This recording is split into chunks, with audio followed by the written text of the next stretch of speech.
Banyak orang yang hancur hidupnya karena riba. Jadi kita ini seringkali nggak yakin bahwa Allah itu maha pemberi rezeki. Dan inilah penyebab utama mengapa manusia terlibat dengan riba. Alasannya biasanya sederhana aja. Kalau nggak nyicil, dari mana lagi saya bisa beli rumah? Padahal sudah jelas bahwa riba ini pasti akan menjadi masalah hidup kita. Betapa banyak orang yang hidupnya hancur karena riba. Ya leasing lah, rentenir lah, pinjem bank lah, dan sebagainya. Lucunya, menyelesaikan masalahnya pun sama kembali dengan riba. Akhirnya, masalahnya meluas dan membesar, dan dampak terbesarnya biasanya siapa coba? Keluarga kita. Kan kasihan kan? Keluarga itulah yang akan pertama kali menjadi susah karena dampak riba yang kita lakukan. Nauzubillah min dzalik. Allah itu menguji kita dengan kesulitan, misalnya kesulitan ekonomi, karena Allah ingin melihat respon kita terhadap ujian tersebut.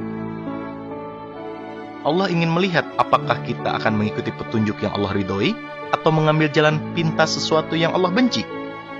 Coba bayangin, andai saja kita sabar dan hanya bertindak sesuai dengan apa yang Allah ridhoi, yakinlah ujian kita itu akan lulus dan mendapatkan hadiah berupa solusi untuk terurainya masalah hidup kita. Tapi sayangnya nih, kebanyakan manusia selalu kembali memilih jalan yang Allah benci. Hingga akhirnya apa coba? Hidupnya semakin susah di dunia, dan semua itu belum ada apa-apanya dibandingkan ancaman Allah kelak di akhirat.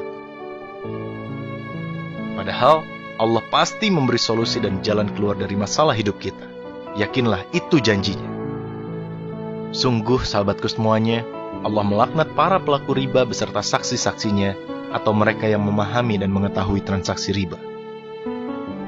Hai orang-orang yang beriman, janganlah kamu memakan riba dengan berlipat ganda dan bertakwalah kepada Allah, supaya kamu mendapatkan keberuntungan.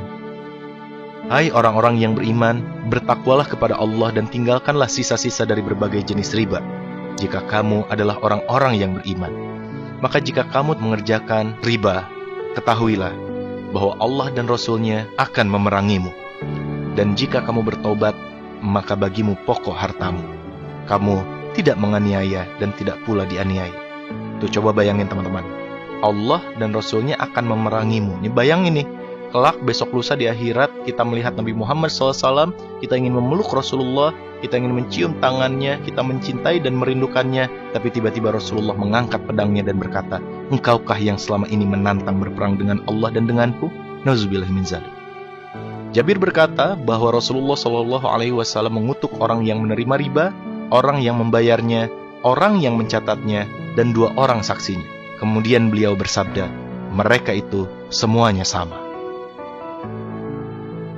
Mari kita berbenah diri, jauhkan diri dan anak-anak kita dari riba, sebelum hancur hidup kita. Bayangkan kita beli rumah, beli mobil, ada uang riba di dalamnya.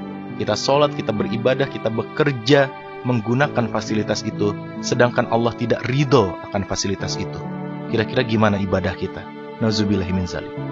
So, yakinlah bahwa Allah adalah sebaik-baik penolong. Rezeki akan Allah datangkan dari tempat yang tidak pernah kita duga.